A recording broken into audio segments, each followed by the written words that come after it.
আজকে আমি আপনাদের কাছে একটু ভিন্নভাবে ভিডিওটা নিয়ে এসেছি। আপনারা নিশ্চয়ই আমার কথায় বুঝতে পেরেছেন যে আমি কি বলতে চাইছি।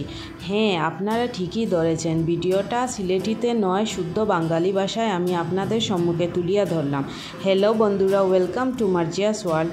আশা করি আপনারা ভালো ও সুস্থ আছেন, আমিও খুবই ভালো আছি। তো আসুন শুরু করা যাক আজকের ভিডিওটা। আজকে ইফতারে আমি কি বানালাম তা আপনাদের সাথে শেয়ার করব। প্রথমে আমি শুটকি মাছ দিয়ে আলু বেগুনের একটা সবজি বানাবো। এই সবজিতে কোনো মরিচ গুঁড়া বা হলুদ অ্যাড করব না, শুধুমাত্র শুটকি, কাঁচা লঙ্কা, লবণ আর রসুন দিয়ে বানালাম। আপনারা ঘরে এই রেসিপিটা অবশ্যই ট্রাই করবেন, দারুণ স্বাদ হয়। এখন একটি কড়াইতে তেল গরম করে পেঁয়াজের পেস্ট দেব। পেঁয়াজ ভালো মতো ভাজার পর তাতে হলুদ, মরিচ আর জিরা গুঁড়া দেব।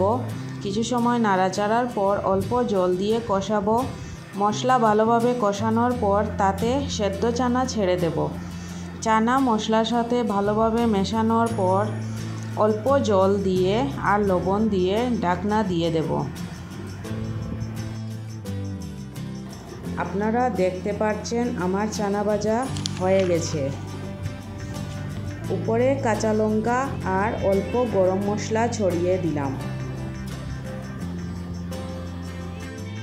এবার কড়াইতে গরম তেলে পেঁয়াজ ভালোভাবে ভেজে তাতে কেটে রাখা মিষ্টি কুমড়া দিলাম।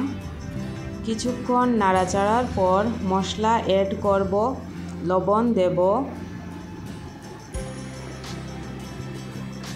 মশলা কুমড়ার সাথে ভালোভাবে কষানোর পর তাতে অল্প জল দিয়ে ঢাকা দিয়ে রান্না করব। মিষ্টি কুমড়া রান্না করতে বেশি সময় লাগে না। আপনারা দেখতে পাচ্ছেন আমার সবজিটা এখন হয়ে গেছে। মাছ দিয়ে আরও 5 মিনিট রান্না করে উপরে ধনেপাতা দিয়ে দিলাম। এখন চুলাটা একটু পরিষ্কার করে আমি ছোটো মাছের চচ্চড়ি রান্না করব। দেখতে দেখতে 26টা রোজা শেষ হয়ে গেল। এবছর রোজা গরম কম থাকার কারণে খুবই সুন্দরভাবে আমরা কাটালাম। এখন আমি আলু সেদ্ধ করে একটা চাটনি বানাবো।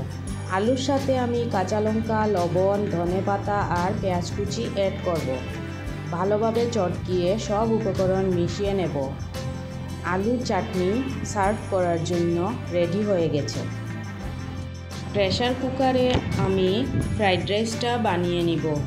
সাধারণত আমি পোলাও বা ফ্রাইড রাইসটা কুকারে বানাই, কারণ কুকারে সময় কম লাগে। তাই আগের দিনের অল্প বেসনের ব্যাটার অবশিষ্ট ছিল, তাই ভাবলাম পেঁয়াজ আর ধনেপাতা দিয়ে পাকোড়া বানিয়ে ফেলি। কাঁচা লঙ্কা অ্যাড করব না, কারণ বাচ্চারাও খাবে তো। তাই আপনাদের সঙ্গে গল্প করতে করতে আমার সব রেসিপি তৈরি হয়ে গেছে। ইফতারের আর বেশি সময় বাকি নেই। আশা করি আজকের ভিডিওটা আপনাদের ভালো লাগবে। যদি ভালো লাগে তো একটা লাইক দিয়ে দিবেন, আর রেসিপিগুলো কীরকম লাগলো কমেন্টে জানাবেন, আর আমার চ্যানেলটা সাবস্ক্রাইব করবেন। Thank you.